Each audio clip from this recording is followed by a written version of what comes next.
Manau, šis forumas yra išskirtinis. Priešakyje nauji globalūs iššūkiai. Mes tikim to, ką darom.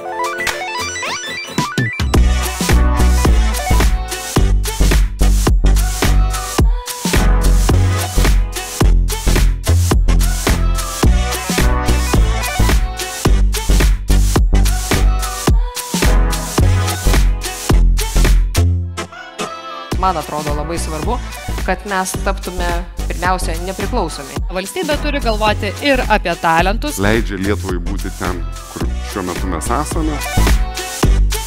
Mes esam jau kitame evoliucijos etape.